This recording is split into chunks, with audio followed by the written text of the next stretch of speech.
देखो ये question exam में आया हुआ है 2024 में। Compute cash flow from operating, ठीक है, पेज नंबर 356 है एसके सिंह का बुक में से। देखो लिखा है कैश फ्लो ऑपरेटिंग, देखो यहाँ पर दे दिया है। तो हमेशा क्वेश्चन दिया रहेगा उसके साथ कुछ एडजस्टमेंट दे देगा। तो पूरा क्वेश्चन में तुम लोग सबसे पहले ढूंढो नेट प्रॉफिट कहीं पर लिखा होगा। चलो देखो तो नेट प्रॉफिट दिया है,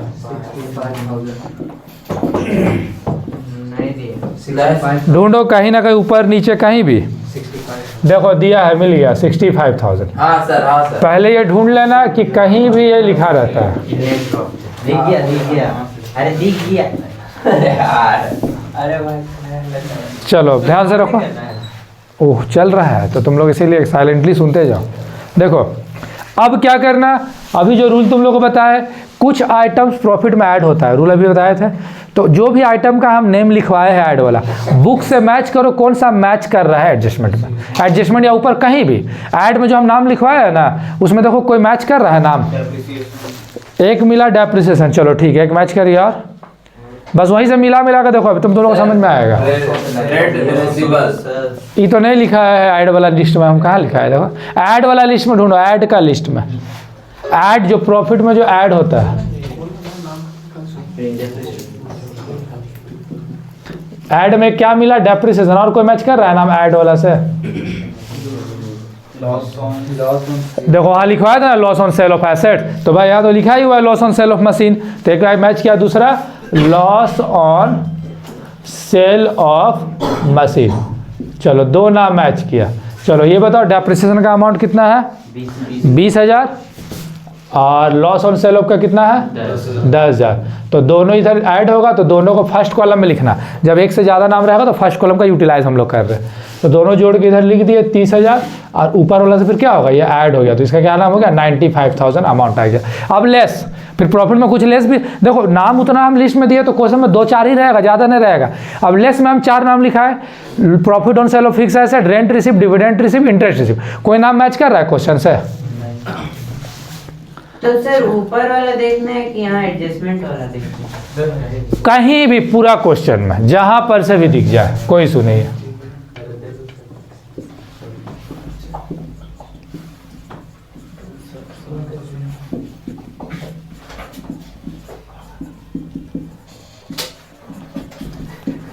लेस वाला कोई नाम मैच किया, देखो क्वेश्चन में लेस का कोई नाम मैच किया, पूरा क्वेश्चन से ऊपर नीचे कहीं भी। चलो कौन सा, तो ये कहा लेस में तो हम लिखा ही नहीं है, तुम नहीं मैच करा ठीक से। चलो नहीं है फिलहाल, अब देखो इधर, तो जरूरी नहीं है लेस का नाम रहेगा, ऐसा नहीं है, नहीं भी रह सकता, तो लेस लिखना भी नहीं है। तो देखो ऐसा ही एग्जाम में आता है, 2-3 ही नाम रहता है, ज़्यादा नहीं। तो ऐड किए और लेस, तो लेस का तो फिलहाल नहीं था तो हम लेस लिखेंगे ही नहीं।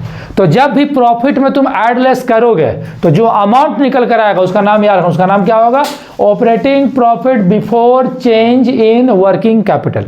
ये नाम तुम लोग को याद करना है कि जब भी प्रॉफिट से ऐड लेस कर लेंगे तो जो भी अमाउंट आएगा उसका नाम क्या लिखेंगे, operating profit before change in working capital. तो अब रूल में देखो, अभी हम ऐड लेस वाला काम किए ना, अब फिर उसके बाद रूल क्या है चेक करो, फिर देखो रूल अभी, अब रूल है करंट एसेट्स, मतलब अगर कोई करंट एसेट बढ़ेगा तो लेस करना है, घटेगा तो ऐड करना है, एकदम सिंपल। तो अब ढूंढो क्वेश्चन में करंट एसेट कौन कौन है, करंट एसेट का लिस्ट हम दिए है, मैच कर लो एक बार। चलो एक मिला ट्रेड रिसीवेबल, और नाम बताओ, प्रीपेड, दूसरा भी मिल गया प्रीपेड, और बस 2 ही है, नहीं है, अब ध्यान रखना, ये सब नाम याद कर लेना धीरे धीरे। तो ट्रेड रिसीवेबल मिला और क्या मिला, प्रीपेड। तो बस अभी हम 2 ही नाम को देखेंगे, बस 2।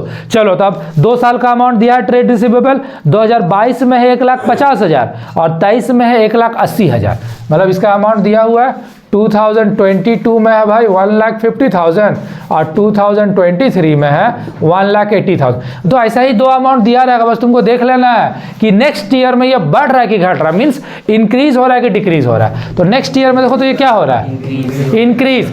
तो रूल क्या बताया अभी, बढ़ेगा अगर करंट एसेट तो ऐड होगा कि लेस, लेस। तो हम इसको लिखेंगे देखो लेस में, देखो यहाँ लेस में लिख दिए, इंक्रीज इन टीआर बोले तो ट्रेड रिसीवेबल, इसीलिए ऐड लेस हम पहले लिख दिए, प्रॉफिट वाला में नहीं जरूरत है लेकिन इसमें लिख लेना। तो भाई कितना बढ़ा देखो तो 30,000, तो यहाँ पर अमाउंट का फर्स्ट कॉलम में लिखेंगे 30,000, ऐसा ब्रैकेट दे देना, इससे मालूम रहेगा भाई लेस करना। अब एक और था प्रीपेड एक्सपेंस भी था, चेक करो प्रीपेड एक्सपेंस 22 में कितना था 15,000 और 23 में कितना 10,000, मतलब घट गया ना, अगला साल घटेगा तो क्या करेंगे ऐड, तो देखो ऐड में लिख देंगे डिक्रीज इन प्रीपेड एक्सपेंस, तो इसका डिफरेंस कितना का है 5,000, तो 5,000 इधर जाके ऐड हो जाएगा बाद में। चलो करंट एसेट का काम हो गया। अब फिर रूल में क्या था करंट लायबिलिटीज, अब लायबिलिटी का रूल है लायबिलिटी बढ़ेगा तो ऐड और घटेगा तो लेस, तो पहले ढूंढो कौन कौन लायबिलिटी है क्वेश्चन में, ढूंढो ट्रेड पेबल, आउटस्टैंडिंग एक्सपेंस और बैंक ओवरड्राफ्ट, नहीं ओवरड्राफ्ट नहीं लेना, ठीक है ओवरड्राफ्ट नहीं होगा, वो हम बता देंगे। बैंक ओवरड्राफ्ट इसलिए हम रूल में भी नहीं दिए हैं, बिकॉज बैंक ओवरड्राफ्ट कैश का ट्रीटमेंट होता है तो उसको हम लोग लास्ट में करते हैं। एक और दिए उसमें देखो शॉर्ट टर्म लोन, देखो लोन अगर शॉर्ट टर्म है तो करंट लायबिलिटी, लायबिलिटी मतलब वही देखो सिंपल, करंट लायबिलिटी मतलब जिसका पेमेंट हमको विथिन 1 साल में करना उसको बोलते हैं करंट लायबिलिटी, और जो एसेट्स मेरा 1 साल से कम में कैश में कन्वर्ट हो जाएगा उसको करंट एसेट्स। तो अब देखो अब लायबिलिटी, चलो सबसे पहले ट्रेड पेबल देखो तो बढ़ रहा है कि घट रहा है, ट्रेड पेबल बढ़ रहा है, लायबिलिटी में क्या रूल है बढ़ेगा तो ऐड, हाँ ये रूल में बोलना, तो यहाँ पर लिख लेंगे इंक्रीज इन टीपी, टीपी बोले तो ट्रेड पेबल्स, कितना बढ़ रहा है 10,000। चलो फिर क्या था भाई आउटस्टैंडिंग एक्सपेंस था ना, बढ़ रहा है कि घट रहा है, घट रहा है तो लेस, तो यहाँ पर क्या लिखना डिक्रीज इन आउटस्टैंडिंग एक्सपेंसेस। चलो कितना डिफरेंस अमाउंट 8,000, ये लेस का।